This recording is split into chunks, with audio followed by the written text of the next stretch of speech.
कितने पार्ट्स होते हैं हमारे टेंस के? 12 पार्ट्स हमारे टेंस के होते हैं। तो आओ हम आज जानते हैं हिंदी में सभी टेंसों की आवाज और पहचान, उनकी पहचान और उनके साथ में हमारी कौन सी वर्ब लगती है और कौन सी हेल्प वर्ब लगती है। तो hello my dear English students, how are you? आप कैसे हैं? आज मैं आपका जाना पहचाना इंग्लिश का टीचर राजू यादव फिर एक बहुत ही खास, बहुत ही इंपॉर्टेंट वीडियो लेकर आपके सामने आया हूं। आज की क्लास में हम जानेंगे कि हिंदी आवाज और पहचान हमारे जितने भी टेंस हैं उनकी क्या क्या होती है, या हम यहाँ ये भी कह सकते हैं कि हमारे टेंस 3 प्रकार के होते हैं, जो कि पिछली वीडियो में हम जान चुके हैं, और उनके 12 भाग होते हैं। तो उनकी हिंदी में क्या क्या आवाज आती है, 12 के 12 भाग में किन किन शब्दों से हम पहचान कर सकते हैं कि ये टेंस कौन सा है। तो आज हम इस वीडियो में यही जानेंगे। तो आओ शुरू करते हैं हम आज की वीडियो, जिसका नाम है जितने भी टेंस हैं उनकी हिंदी में आवाज, उनकी पहचान और उनके साथ में हमारी कौन सी वर्ब लगती है और कौन सी हेल्प वर्ब लगती है। तो आज हम इस वीडियो में जानेंगे। पिछली वीडियो में हमने जाना था कि कितने प्रकार के टेंस होते हैं और कितने उनके भाग होते हैं। तो आओ हम आज जानते हैं हिंदी में सभी टेंसों की आवाज और पहचान। सबसे पहला हमारा जो टेंस है, हमने बताया ही है आपको, पहले भी आपको पता है, आप जानते भी हैं कि हमारे कितने पार्ट्स होते हैं टेंस के। कितने पार्ट्स होते हैं हमारे टेंस के? 12 पार्ट्स हमारे टेंस के होते हैं। हम उन 12 के 12 पार्ट्सों को यहाँ पढ़ेंगे तो हम जानेंगे कि कौन से टेंस की कौन सी आवाज होती है। तो पहला हमारा टेंस है जिसका नाम है प्रेजेंट इंडेफिनिट टेंस। इसे ही हम सिंपल प्रेजेंट के नाम से भी जानते हैं। इसे ही हम सिंपल प्रेजेंट के नाम से भी जानते हैं। तो जब हम हिंदी में वाक्य पढ़ते हैं तो हिंदी वाक्यों के अंत में हमें क्या क्या आवाज दिखाई देती है? प्रेजेंट इंडेफिनिट में ता है, ती है, ते है, ता हूं, ती है या ते हो, ये आवाजें हमें दिखाई देती है। यानी ता, ती, ते, ये तो आई आएगी, है, हूं, हो, ये इन आवाजों में जुड़ करके कैसी बन जाती है? ता है, ती है, ऐसी आवाजें बन जाती हैं। तो इसमें तो प्रेजेंट इंडेफिनिट टेंस में हम कौन सी हेल्प वर्ब का प्रयोग करते हैं? इसमें 2 हेल्पिंग वर्ब होती हैं। 2 हेल्पिंग वर्ब का प्रयोग हम करते हैं। एक हेल्पिंग वर्ब है हमारी डू, दूसरी है हमारी डज। डू का प्रयोग प्लूरल सब्जेक्ट के साथ करते हैं और आई के साथ करते हैं, ध्यान रखना है, आई के साथ भी डू का प्रयोग करते हैं। और डज का प्रयोग हम सिंगुलर सब्जेक्ट के साथ करते हैं। यहां मैं फिर एक बार बता दूं, प्लूरल सब्जेक्ट को हम बहुवचन कहते हैं और सिंगुलर सब्जेक्ट को हम एक वचन कहते हैं, एक वचन। यहां फिर मैं एक बार बता देता हूं कि प्लूरल जो होता है वो अधिक संख्या वाले सब्जेक्ट होते हैं, जिनमें संख्या ज्यादा हो, एक से ज्यादा हो। और एक वचन में, सिंगुलर में हमेशा जो कर्ता होता है वो एक ही होता है, एक ही संख्या का होता है। तो यहां पर ध्यान रखना। और हम इसमें वर्ब की कौन सी फॉर्म लगाते हैं? वर्ब की फर्स्ट फॉर्म लगाते हैं। वर्ब की फर्स्ट फॉर्म का प्रयोग हम करते हैं। इसमें क्या है कि हम प्लूरल सब्जेक्ट और आई के साथ तो हम वर्ब की फर्स्ट फॉर्म डायरेक्ट यूज कर लेते हैं, लेकिन अगर सिंगुलर सब्जेक्ट आ जाए, ही, सी, राम, शाम, कोई नाम आ जाए, तो उसके साथ हम वर्ब की फर्स्ट फॉर्म में SEIS भी लगाते हैं। तो यहां हमने जाना कि हमारा जो प्रेजेंट इंडेफिनिट है उसकी पहचान जानी। उसमें 2 हेल्पिंग वर्ब का प्रयोग होता है, डू, डज का, और उसकी जो वर्ब का प्रयोग होता है वर्ब की फर्स्ट फॉर्म का।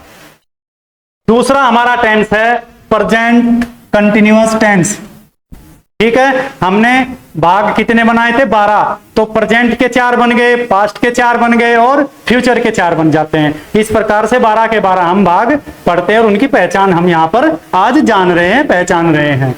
तो दूसरा हमारा है प्रेजेंट का ही प्रेजेंट कंटिन्यूअस टेंस। अगर कंटिन्यूअस कभी भी आ जाए तो ये ध्यान रखना है बच्चों कि हमारा कार्य जारी रहता है, चलता रहता है। कंटिन्यूअस का मतलब होता है जारी रहना, और इसकी पहचान जब भी हम कभी वाक्य में देखते हैं तो ING फॉर्म जरूर लगी होती है, जो कि मैं भी बताऊंगा आपको।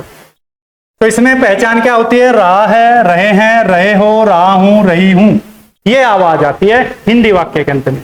इसमें इज, एम, आर, ये हम कौन सी हेल्पिंग वर्ब है? आपकी 3 हेल्पिंग वर्ब आपकी हम यहाँ प्रयोग करते हैं। तीनों की तीनों का नाम क्या है हेल्पिंग वर्ब का? Is, am, are. इज का प्रयोग सिंगुलर सब्जेक्ट एक वचन के साथ, आई एम का प्रयोग आई के साथ, आर का प्रयोग प्लूरल सब्जेक्ट के साथ, बहुवचन सब्जेक्ट के साथ हम करते हैं। और यहाँ पे कौन सी क्रिया लगाते हैं? वर्ब की फर्स्ट फॉर्म प्लस आईएनजी। ध्यान रखना है, कभी भी अगर हम वर्ब में आईएनजी लगा रहे हैं तो वो वर्ब की फर्स्ट फॉर्म में ही लगाते हैं, सेकंड में नहीं लगाते, थर्ड में नहीं लगाते। ऐसे ही एस या ईएस जब हम कभी लगाते हैं वो भी वर्ब की फर्स्ट फॉर्म में ही लगाते हैं। ठीक है, तो ये विशेष बात है, ध्यान रखना है आपको। फिर हम देखते हैं number 3, present perfect tense. Perfect का मतलब होता है पूर्ण होना। यहां मैंने अभी पीछे बताया कंटिन्यूअस का मतलब है जारी रहना, परफेक्ट का मतलब है कोई भी कार्य पूर्ण हो जाना। तो ये हमारा है प्रेजेंट परफेक्ट टेंस। इसमें पहचान क्या होती है? चुका है, चुकी है, चुके हैं, चुके हो, कर लिया है आदि। कोई काम हमने समाप्त कर लिया, पूर्ण कर लिया। मैं घर जा चुका हूं, मैं स्कूल जा चुका हूं, ये आपका क्या है? ये हमारा प्रेजेंट परफेक्ट टेंस है, जिसमें है आता है और चुका, चुकी, चुके आता है। ठीक है, ध्यान रखना है। इसमें हमारी 2 हेल्पिंग वर्ब होती है, दोनों की दोनों हेल्पिंग वर्ब आप लिखेंगे यहाँ पे, हैज और हैव। कौन कौन सी हेल्पिंग वर्ब होती है? हैज और हैव। हैज का प्रयोग सिंगुलर सब्जेक्ट के साथ और हैव का प्रयोग प्लूरल सब्जेक्ट के साथ और आई के साथ भी। यहां पर ध्यान रखना, यहां हैव का प्रयोग जो हम करते हैं तो आई भी यहीं पर आती है हैव के साथ में, और हैज जो है सिंगुलर सब्जेक्ट के साथ आता है। यहां फिर एक बार लिख देता हूं मैं, एक वचन ये हो गया आपका सिंगुलर और प्लूरल आपका बहुवचन हो जाता है। तो बस ध्यान रखना है, बार बार लिखने की भी जरूरत नहीं, अब आपके याद भी हो गया होगा। सिंगुलर एक वचन, प्लूरल बहुवचन। सिंगुलर का मतलब ही सिंगल शब्द से आया है, एक वचन होता है, सिंगल माने एक एक। ठीक है, अब हम देखते हैं number 4, present perfect continuous tense. यहां क्या होता है? जिस प्रकार से मैंने कहा कि कंटिन्यूअस में कार्य जारी रहता है, परफेक्ट में कार्य पूर्ण हो जाता है, यहां कंटिन्यूअस और परफेक्ट दोनों जुड़ गए। यानी हमारा काम कोई चल रहा था, चलते चलते पूर्ण हो गया, कंटिन्यूअस में पूर्ण हो गया। तो यहां दोनों पहचान एक साथ में जुड़ जाती है। ठीक है, यहां पे पहचान क्या आएगी? ता रहा है, ती रही है, ते रहे हो, ता रहा है। ता रहा है, ती रही है लिख दो यहाँ पे, कोई बात नहीं, यहाँ पे है नहीं, ते रहे हो और ता रहा हूं। ठीक है, यहाँ पे हमारी फिर वही 2 हेल्पिंग वर्ब हमारी 2 लगेंगी। यहाँ पे भी हेल्पिंग वर्ब कौन कौन सी हमारी यहाँ पे लगेगी? देखें ध्यान से, हैज बीन और have been. Has been singular के साथ और हैव बीन प्लूरल और आई के साथ। ठीक है, कोई प्रॉब्लम नहीं होनी चाहिए। और यहाँ पे कंटिन्यूअस अगर आ गया तो आईएनजी फॉर्म भी लगेगी। वर्ब की कौन सी फॉर्म लगेगी? वर्ब की फर्स्ट फॉर्म प्लस आईएनजी। कौन सी फॉर्म लगेगी? वर्ब की फर्स्ट फॉर्म प्लस आईएनजी। यहां लगेगी वर्ब की फर्स्ट फॉर्म प्लस आईएनजी। ध्यान रखना है, आईएनजी हम फर्स्ट फॉर्म में जोड़ते हैं। चलो नेक्स्ट देखते हैं, हमारा है 5वां टेंस। टेंस का 5वां भाग कौन सा है? उसका नाम है, अब हमारे 4 भाग प्रेजेंट के हो गए, अब पास्ट के आ गए। तो पास्ट का पहला हो गया हमारा पास्ट इंडेफिनिट, इसे ही पास्ट सिंपल टेंस भी कहते हैं, दोनों नाम एक ही है। इसमें क्या पहचान आती है? जहां वहां पर हमने प्रेजेंट इंडेफिनिट देखा था तो उसमें ता है आया था, यहां ता था आएगा। बस क्या आएगा? ता था, ती थी, ते थे, आ ई ए की ध्वनि भी आ जाती है। जैसे मैंने कहा मैं स्कूल जाता था, तो भी बात एक ही है। अगर मैं कह दूं इसे ही मैं स्कूल गया, आ की ध्वनि आ गई गया, तो भी बात एक ही। तो बस ये ध्यान रखना है, इसमें 2 प्रकार की ध्वनि आ जाती है। यहां जो हेल्पिंग वर्ब आप इसमें प्रयोग करते हैं, एक ही हेल्पिंग वर्ब, इसमें एक ही हेल्पिंग वर्ब प्रयोग करते हैं। कौन सी हेल्पिंग वर्ब प्रयोग करते हैं? यहां पे हम केवल एक ही हेल्पिंग वर्ब है, उसका नाम है डिड। डिड, तो हमारी हेल्पिंग वर्ब कौन सी प्रयोग होगी? इसमें डिड प्रयोग होगी। ठीक है भाई, आप नेक्स्ट देखेंगे इसमें वर्ब कौन सी प्रयोग होगी। एक यही वो टेंस है पास्ट इंडेफिनिट का जिसमें वर्ब की सेकंड फॉर्म का प्रयोग करते हैं। बाकी और कहीं भी हम वर्ब की सेकंड फॉर्म का प्रयोग कहीं भी ग्रामर में नहीं करते। ये भी बहुत अच्छी बात है, आपके समझदारी की बात है, आप समझें इस बात को। आपके लिए बहुत महत्वपूर्ण बात है कि केवल एकमात्र ग्रामर का यही वो टेंस है पास्ट इंडेफिनिट जिसमें वर्ब की सेकंड फॉर्म का प्रयोग करते हैं, बाकी कहीं भी वर्ब की सेकंड फॉर्म का प्रयोग हम नहीं करते। तो कौन सी वर्ब का प्रयोग करते हैं हम इसमें? यहाँ पे वर्ब की सेकंड फॉर्म। ठीक है, चलो भाई आप नेक्स्ट देखें। फिर हमारा 6 जो छठा पार्ट है हमारा, past continuous tense. Past continuous tense, यहां पे क्या है, कार्य जारी रहेगा, काहे में रहेगा, पास्ट में रहेगा, भूतकाल में जारी रहेगा। तो रहा था, रही थी, रहे थे, ये ध्वनियां आती हैं। कौन सी हेल्पिंग वर्ब लगेगी, देखो यहां पे आराम से, हेल्पिंग वर्ब कौन सी लगेगी, वाज और वर। वाज और वर, वाज एक वचन और आई के साथ भी, यहां ध्यान रखना बेटा, यहां वाज का प्रयोग सिंगुलर का सब्जेक्ट तो हो ही गया वाज के साथ में, आई के साथ भी आप जो है वाज ही लगाएंगे। यहाँ पे वर का प्रयोग प्लूरल सब्जेक्ट के साथ में लगाएंगे, बहुवचन के साथ लगाएंगे। और क्योंकि यहाँ पे क्या आ गया, कंटिन्यूअस की बात आ गई, तो मैंने कहा आईएनजी फॉर्म जरूर लगे, कि फर्स्ट फॉर्म प्लस आईएनजी का प्रयोग करते हैं। ठीक है, नेक्स्ट देखते हैं, 7वां पार्ट है हमारा टेंस का, जिसका नाम है past perfect tense. Past perfect tense यानी हमारा जो कार्य है वो भूतकाल में पूर्ण हो जाता है। यहां हमारी कौन सी पहचान आएगी, चुका था, चुकी थी, चुके थे, कर लिया था, दे दिया था, आ लिया था, मतलब ऐसा कोई ध्वनि आएगी जिससे कि हमें पता लगता है कि पास्ट में हमारा कार्य पूर्ण हो चुका है। कौन सी हेल्प वर्ब लगेगी, केवल एक ही हेल्प वर्ब है, सिंगल हेल्प वर्ब यहां पर प्रयोग करते हैं हम। इसमें कौन सी हेल्प वर्ब प्रयोग करते हैं हम, हैड। ठीक है, एक ही वर्ब लगाएंगे यहां पर हम, हैड, सभी सब्जेक्ट के साथ लगाते हैं। यहां हमें कुछ नहीं देखना, एक वचन है या बहुवचन है या आई है, सबके साथ लगाना है। और कौन सी, आप कौन सी वर्ब का प्रयोग करेंगे, थर्ड फॉर्म का, वर्ब की थर्ड फॉर्म का प्रयोग हम यहां पे करते हैं। ठीक है, नेक्स्ट हमारा है 8वां भाग है पास्ट परफेक्ट कंटिन्यूअस टेंस। ये भी पास्ट का है। इसमें क्या होता है, ऐसे दिखाई देता है जैसे कि भूतकाल में कोई कार्य चल रहा था और वो पूर्ण हो गया। तो दोनों पहचान यहाँ पे लगभग सी दिखाई देती है, जब परफेक्ट भी होता है और कंटिन्यूअस भी होता है।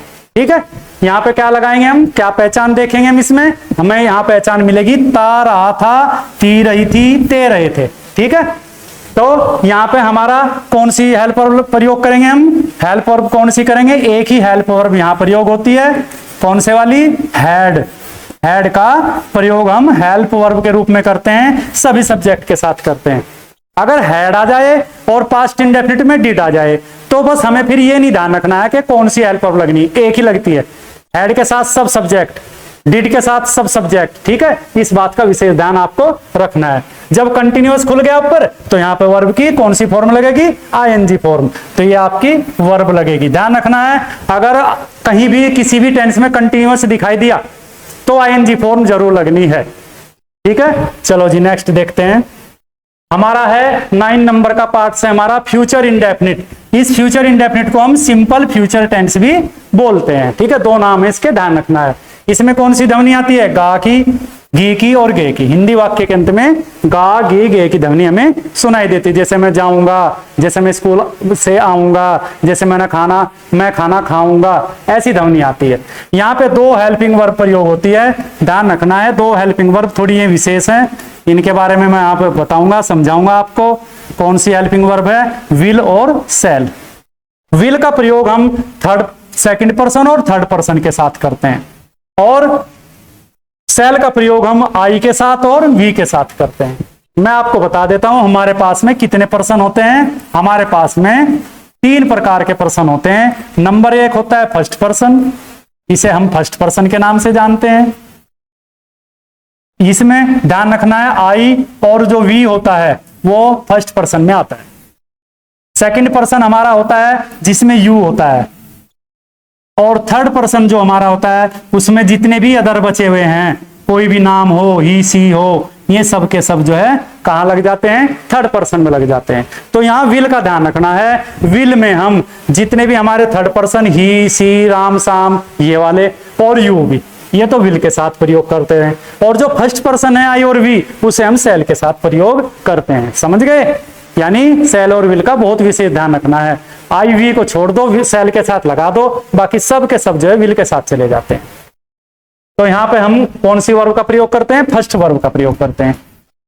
हेल्प वर्ब हमारी कौन सी होगी, विल सेल, और वर्ब होगी हमारी फर्स्ट फॉर्म। नेक्स्ट देखते हैं 10वां हमारा पार्ट है टेंस का, फ्यूचर कंटिन्यूअस टेंस। फिर वही बात है, कंटिन्यूअस है तो कार्य जारी रहेगा, काहे में, भविष्य में, जैसा रहा होगा, रही होगी, रहे होंगे। मैं खाना खा रहा हूँगा, मैं स्कूल में जा रहा हूँगा, ऐसा दिखाई हमें देता है भविष्य में। ठीक है, यहाँ पे भी वही है, वर्ब तो वही है आपकी, हेल्प वर्ब वही है हमारी। कौन सी हेल्पिंग वर्ब है हमारी? विल और सेल तो है ही, भी और जोड़ दो। हेल्पिंग वर्ब कौन सी प्रयोग करेंगे हम? विल बी और सेल बी। विल बी का प्रयोग वही है, आई वी को छोड़ दो सेल लगा करके, बाकी जितनी भी बचे आपके सेकंड पर्सन के हों, थर्ड पर्सन के हों, वे सब के सब विल बी के साथ प्रयोग करते हैं। और सेल बी का के साथ प्रयोग करते हैं? आई और वी के साथ प्रयोग करते हैं। इसके बाद हमारी जो वर्ब है वो कौन सी है? जब कंटिन्यूअस है तो कौन सी वर्ब होगी बेटा? वर्ब की फर्स्ट फॉर्म प्लस आईएनजी का प्रयोग हम करते हैं। हमारा 11 नंबर का है future perfect tense. Future perfect tense में फिर कार्य पूर्ण हो जाता है भविष्य में, जैसे चुका होगा, चुकी होगी, चुके होंगे, हमने कोई काम कर लिया होगा, यानी फ्यूचर में हमारा कार्य पूर्ण हो जाता है। तो यहाँ पर भी कौन सी हेल्पिंग वर्ब लगेगी? यहाँ पे हेल्पिंग वर्ब देखो, विल और सेल तो जो का तो है, विल है और सेल हो जाएगा, है और जोड़ देते हैं, इसमें है और जोड़ देते हैं, यानी क्या लग जाता है? विल बी, विल है और सेल है। तो हमारी दो वर्ब्स हेल्पिंग वर्ब यहाँ प्रयोग होती है। इसमें वर्ब कौन सी लगेगी हमारी? वर्ब की थर्ड फॉर्म लगाएंगे। ये गलती मत करना, एक बार मैंने समझा दिया, सेल का प्रयोग आई वी के साथ करते हैं, अन्य सभी के साथ में विल का प्रयोग करते हैं। ठीक है, चलो भाई नेक्स्ट देखते हैं। हमारा लास्ट पार्ट से ये फ्यूचर परफेक्ट कंटिन्यूअस टेंस, ये हमारा 12वां भाग है टेंस का, जिसमें पहचान होगी ता रहा होगा, ती रही होगी, ते रहे होंगे। ठीक है, यहाँ पे क्या होता है? हेल्पिंग वर्ब कौन सी लगाते हैं हम इसमें? हेल्पिंग वर्ब हमारी विल और सेल तो है ही, ये तो जितने भी फ्यूचर के टेंस हैं सब में विल और सेल तो दिखाई देगा ही देगा, बस इसमें क्या जोड़ दिया? Will, have been, shall, have been, बात वही रहेगी। सेकंड और थर्ड पर्सन जितने भी सब्जेक्ट हैं सबके साथ विल हैव बीन लगा देंगे, आई और वी के साथ में सेल हैव बीन लगा देंगे। कौन सी वर्ब लगाएंगे? वर्ब की फर्स्ट फॉर्म प्लस आईएनजी का प्रयोग हम यहाँ पे करते हैं। तो हमने आज जो है जितने भी हमारे टेंस हैं, 3 प्रकार के हमारे टेंस हैं, प्रेजेंट, पास्ट और फ्यूचर, उनके हमने 12 भाग बना दिए। उनके 12 के 12 भाग हमने देख लिया आज, उनकी पहचान देख ली, उनमें कौन सी वर्ब लगाते हैं, कौन सी हेल्प वर्ब लगाते हैं। इससे पहली जो वीडियो थी हमने उसमें यह जाना था कि कितने टेंस होते हैं और उन सभी टेंसों के कितने पार्ट से, उनके सबके नाम हमने इससे पहली वीडियो में देख लिए थे। अब आज की वीडियो में हमने हेल्प वर्ब जानी, पहचान जानी और वर्ब जानी। इससे नेक्स्ट जो वीडियो टेंस की हम बना रहे हैं उसमें हम जानेंगे कि किस प्रकार से हिंदी से इंग्लिश का वाक्य कौन कौन से टेंस में कैसे बनाते हैं, और जो पहचान है, जो वर्ब है, जो हेल्प वर्ब है, वो कैसे कैसे प्रयोग करते हैं। तो आज की वीडियो में बस इतना ही। धन्यवाद, नमस्कार।